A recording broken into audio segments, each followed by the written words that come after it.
एक बार की बात है, शिवजी के दर्शनों के लिए दुर्वासा ऋषि अपने शिष्य के साथ कैलाश जा रहे थे।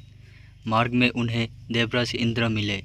इंद्र ने दुर्वासा ऋषि और उनके शिष्यों को भक्तिपूर्वक प्रणाम किया। तब दुर्वासा ने इंद्र को आशीर्वाद देकर विष्णु भगवान का पारिजात पुष्प प्रदान किया। इंद्रासन के गर्भ में चूर इंद्र ने उस पुष्प को अपने ऐरावत हाथी के मस्तक पर रख दिया। उस पुष्प का स्पर्श होते ही ऐरावत सहसा विष्णु भगवान के समान तेजस्वी हो गया। उसने इंद्र का परित्याग कर दिया और उस दिव्य पुष्प को कुचलते हुए वन की ओर चला गया। इंद्र द्वारा भगवान विष्णु के पुष्पों का तिरस्कार होते देखकर दुर्वासा ऋषि को क्रोध की सीमा ना रही। उन्होंने देवराज इंद्र को लक्ष्मी से हीन हो जाने का श्राप दे दिया। दुर्वासा मुनि के श्राप के फलस्वरूप लक्ष्मी उसी क्षण स्वर्गलोक को छोड़कर अदृश्य हो गए। लक्ष्मी के चले जाने से इंद्र आदि देवता निर्बल और श्रीहीन हो गए। उनका वैभव लुप्त हो गया। इंद्र को बलहीन जानकर दैत्यों ने स्वर्ग पर आक्रमण कर दिया और देवगण को पराजित करके स्वर्ग के राज्य पर अपना परचम फहरा दिया। तब इंद्र देवगुरु बृहस्पति और अन्य देवताओं के साथ ब्रह्मा जी की सभा में उपस्थित हुए। तब ब्रह्मा जी बोले, भगवान विष्णु के भोगरूपी पुष्पों का अपमान करने के कारण रुष्ट होकर भगवती लक्ष्मी तुम्हारे पास से चली गई है। उन्हें पूर्ण प्रसन्न करने के लिए तुम भगवान नारायण की कृपा दृष्टि प्राप्त करो। उनके आशीर्वाद से तुम्हें खोया हुआ वैभव पूर्ण मिल जाएगा। इस प्रकार ब्रह्मा जी ने इंद्र को आश्वस्त किया और उन्हें लेकर भगवान विष्णु की शरण में पहुँचे। वहाँ पर ब्रह्म भगवान विष्णु भगवती लक्ष्मी के साथ विराजमान थे। देवगण भगवान विष्णु की स्तुति करते हुए बोले, भगवान आपके श्री चरणों में हमारा बारंबार प्रणाम। भगवान हम सब जिस उद्देश्य से आपकी शरण में आए हैं, कृपा करके आप उसे पूरा कीजिए। दुर्वासा ऋषि के श्राप के कारण माता लक्ष्मी हमसे रूठ गई है और दैत्य ने हमें पराजित कर स्वर्ग पर अधिकार कर लिया है। अब हम आपकी शरण में हैं, हमारी रक्षा कीजिए। भगवान विष्णु त्रिकालदर्शी है। वो पल भर में ही देवताओं के मन की बात जान गए। तब वो देवगण से बोले, देवगण मेरी बात ध्यानपूर्वक सुने, क्योंकि केवल यही तुम्हारे कल्याण का उपाय है।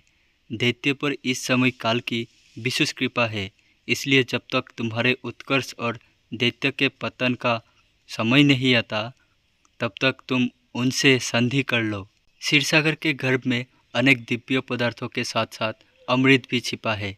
उसे पीने वाले के सामने मृत्यु भी पराजित हो जाती है। इसके लिए तुम्हें समुद्र मंथन करना होगा। ये कार्य अत्यंत दुष्कर है, अतः इस कार्य में दैत्य से सहायता लो। कूटनीति भी यही कहती है कि आवश्यकता पड़ने पर शत्रुओं को भी मित्र बना लेना चाहिए। तत्पश्चात अमृत पीकर अमर हो जाओ, तब दुष्ट दैत्य भी तुम्हारा अहित नहीं कर सकेंगे। देवगण ने जो शर्त रखे उसे स्वीकार कर ले। ये बात याद रखे कि शांति से सभी कार्य बन जाते हैं, क्रोध करने से कुछ नहीं होता है। भगवान विष्णु के परामर्श के अनुसार इंद्रादि देवगण दैत्यराज बलि के पास संधि का प्रस्ताव लेकर गए और उन्हें अमृत के बारे में बताकर समुद्र मंथन के लिए तैयार कर लिया।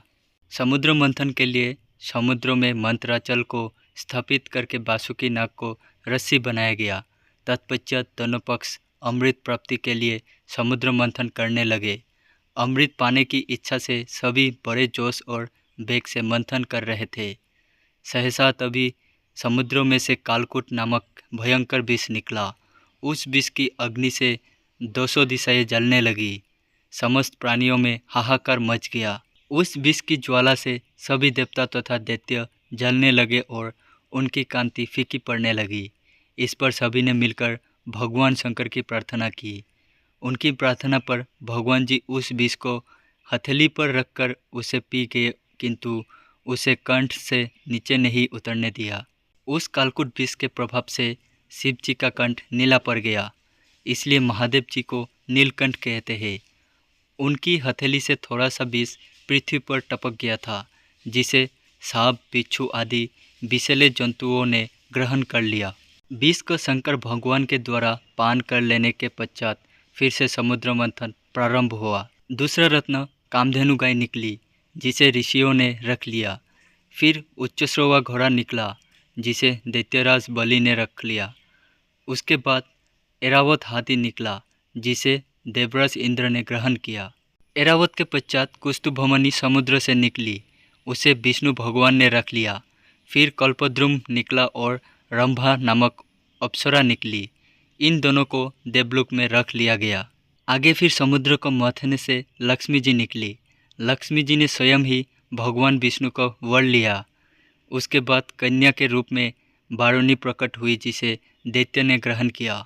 फिर एक के पश्चात एक चंद्रमा, पारिजात वृक्ष तथा शंख निकले और अंत में धन्वंतरी वेद अमृत का घट लेकर प्रकट हुए। तो दोस्तों, आप लोगों को समुद्र मंथन की कहानी कैसी लगी कमेंट करके ज़रूर बताइए।